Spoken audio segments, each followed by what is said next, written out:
Hey guys, welcome back to my channel. It's lunchtime and here I sit in my truck because I wanted to make a video for you guys. And today's topic is going to be what I've learned over the years in regards to keto. And I get a lot of questions and I answer them to the best of my ability, and a lot of the research that I have done is through respectable websites and people, and most importantly experiments that I do on myself, because I feel like if I'm going to provide people with information, what better way to know the answer than with a personal experiment. And again, a lot of my discussion and topics are well-rounded in encompassing a large group of people. However, a lot of it is also from personal experience, and I do mention that often. So anyway, let's get started on this great topic. I have learned so much over the past couple of years. If you don't know my history, I am a typical dieter. I have tried everything to lose weight over the years. I have done Weight Watchers and Wonder Slim and MetaFast and diet pills and liquid diets and Herbalife, and I mean everything under the sun. The one thing that I'm not proud of is the diet pills, but you know, that was what happened in the 80s. And so of course I partook. I still think that a lot of the cardiac stuff that I have is related to those diet pills from way back when, but so I don't recommend pills. I have always had the ability to lose weight if I have to or want to, but the problem for me is keeping it off. And so when I decided to do keto, it was really life-changing for me, because it has truly been the one thing in my life that has been a constant and that has allowed me to keep my weight off while somehow like rewinding the aging process outside and inside. One of the things that I have learned throughout this journey is that there is no cookie cutter keto. You can watch videos of many people on here and talk to many people, and there are true fundamentalists out there who I used to be one of, but over time and evolving through this journey of mine, I've come to realize that it is not cookie cutter. So you can recommend to people net carbs, whole carbs, you know, no artificial sweeteners. It's okay to have artificial sweeteners. It truly depends upon the person. The same thing goes with the macros. When I do my keto coaching and I prepare meal plans, I have a detailed questionnaire that I make my prospective client fill out. And the reason I do that is because everybody's different. I'm not going to give the same meal plan to thousands of people. It is truly done per person. And so I have definitely learned that. And so when I get asked questions, you know, whole carbs, net carbs, do I have Splenda? Do I use stevia? Some of those answers, like the stevia Splenda question, I'm a big stevia person. I recommend it. It's natural. It's not a chemical. So therefore I prefer it. But if somebody says to me, can I have sugar-free yogurt or sugar-free Jello or sugar-free creamer in my coffee? I years ago may have said, you know, you really should stay away from that stuff. But honestly, guys, if your focus is to lose weight on keto, you have to do what works for you.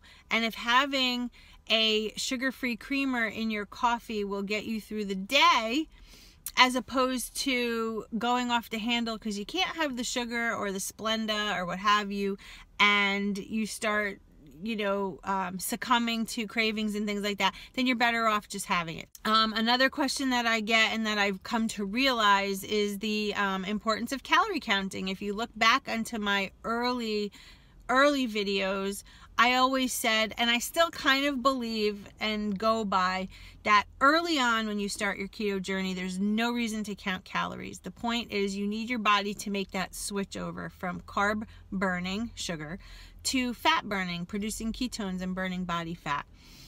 In the very early stages of keto, for a lot of people, guys, it's not an easy switch. A lot of people fall into the category of having headaches and feeling sick. They call it keto flu. I have a video on it. You can go back and look. But when that happens, the keto flu, when it comes to that, I think the best thing to do is to not count calories early on, because you have to keep your good fat up while decreasing your carbs. And when you're doing that in the very early stages, you are going to have a lot of calories, because fat has more calories than carbohydrates. So it does balance out, but I have come to realize, and the thing that I have learned through this process is that after you become keto adapted, and that, 90-day period per se, I use 90 days because that's, to me, what it seems like a lot of people need to be into before they can start calorie counting. You're adapted at that point, especially if you're focused. But I think after that, you really should watch your calories. I don't think it's wise to have 2 bulletproof coffees and all your fats and all this stuff and go haywire on fat and add butter and oil to everything. I think it's important to get your healthy fats in and to look at your macronutrients, but I don't think not watching your calories is wise. That's a big lesson that I have learned. Another thing that I have learned is that when you cross over and are adapted, and I would give yourself a full year on keto, I think at that point, this is just me speaking, this is things that I've learned, you don't have to add a ton of fat to your diet, because I find that it defeats the purpose. You want to lose body fat. While this low carb, high fat diet stipulates high fat, there does come a point where you really want to focus on the fat on your body to be burned off. And to do that, truthfully, you only need to keep your carbs really low. You don't have to add an enormous amount of fat to your diet. The reason I believe that that started was because it keeps you full. It allows you to go through your day low carb, but keeping yourself full. But I also noticed that at a point in time, the more fat that you add to your diet, the less body fat you lose. That's why I get questions. You'll see in my Keeping It Keto with Feliciannurse group on Facebook, you'll see constant comments about stalling, I'm not losing, what's going on, I'm getting anxious, I'm getting depressed, things aren't working.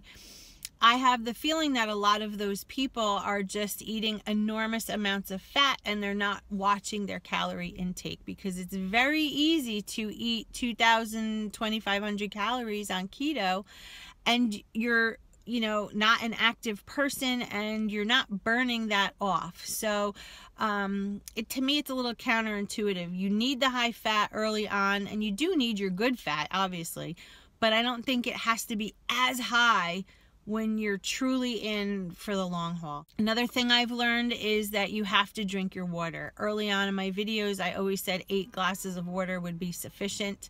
I do still believe that, but I have noticed that if I have increased my water intake and have added fresh lemon juice to it, I shed water like no man's business. I am one of those people who retain water, and on keto we have to keep our sodium high. We have to keep it at 3 to 5 grams, which equal out to 3,000 to 5,000 milligrams. The reason we need to do this is because our carbohydrates are so low, and we need to have the fluids, so our blood pressure doesn't go way too low and we're not passing out. It's also good for the kidneys. So anyway, I think that that's an important thing that people have to start watching. Another thing that I have learned is you need to have good sleep. You need to have good sleep, guys. At least 8 hours. That's a given. I find on days that I don't get the good sleep, I'm tired, and that's when the cravings for carbohydrates come to play. I'm very active in my daily life, and therefore I do get good sleep. I find that when I'm sedentary and not moving around as much, I have worse quality sleep. So keep yourself active, get a Fitbit. I recommend it to everybody. It's amazing. And keep yourself active, get really good sleep. Another thing that I have evolved into learning is cutting the caffeine. Now, there is a keto YouTuber out there who, for the longest time, I've heard say to stay away from caffeine, and I was always like, that's a little strange to me, doesn't seem to affect me. But several months ago, I totally cut caffeine out of my diet due to anxiety. Caffeine was really giving me high anxiety, and I noticed in the combination of high caffeine and low carbohydrates, my anxiety level was always like high. I stopped with the caffeine. I started drinking decaf because I cannot not have coffee. But I started drinking decaf. You still get the taste of your coffee, but without that like huge buzz. And you're going to have a lot of energy on keto anyway. And so for some people like me who are sensitive to that, the caffeine was just too much. But what I noticed when I cut the caffeine out, I lost some more weight. I don't know if it's relevant or what have you. I don't know, but I did cut it out and it seemed to work. A couple pounds have been gone since then. What else have I learned? There's just so much, guys. There's so much. And, you know, like I said earlier in the video, everybody is an individual. No one's the same. So keto cannot be the same. There is a basic rule to follow in regards to macros, the percentages and things like that. And it's a great place to start. However, it's very easily tweakable. A lot of my clients, I start on a certain macro level. However, some people, if they have a medical history, if they're totally sedentary, things like that, I'm not going to start them off with 20 carbs a day from somebody who ate like 200 grams a day. I usually, for certain people, will start them at 100 grams of carbs a day. And then we'll move down to 90, 80, 75. You know, slow decline. For some people, that works amazing. For others, you know, if you only have 20, 30 pounds to lose, for others that have been dieting and low carbing before keto, you know, I might start you out with lower carb counts. It's such an individual thing. And that's what's so amazing about keto. It is not cookie cutter. Everybody that gives advice, you guys are amazing. I love our group so much. And I can't believe at how far we've come along. And just remember, though, when you do give advice, keep in mind not to bash the people that, you know, are fundamentalists, because that's their journey. But also try to remember, again, we're all different. We're all human. And, you know, sometimes we fall off the wagon. Sometimes we choose a food that might be too high in carb. Sometimes we choose to refeed. Sometimes we choose to have caffeine. You know, sometimes we don't want a calorie count. Whatever it is, it's your journey. And everybody's is different. But the process and the thinking behind it and all of that is communal, but just everybody's different. So anyway, I could go on and on. Maybe I'll make a part 2 to this when I have some more time, and maybe I can write some things down to refer to. But those are some biggies in my eyes, and I hope that's helped you. And yeah, so anyway, please thumbs up if you like this kind of video discussing things that I have personally found throughout my journey, and I will be happy to make more. And if you have any questions or comments, leave them below. And that's about it, guys. So I'll leave all the information at the end of this video, where you can follow me, the name of the group, how you can find it, etc. And I appreciate you watching, and as always, stay focused, and I will see you in my next video. Bye, guys.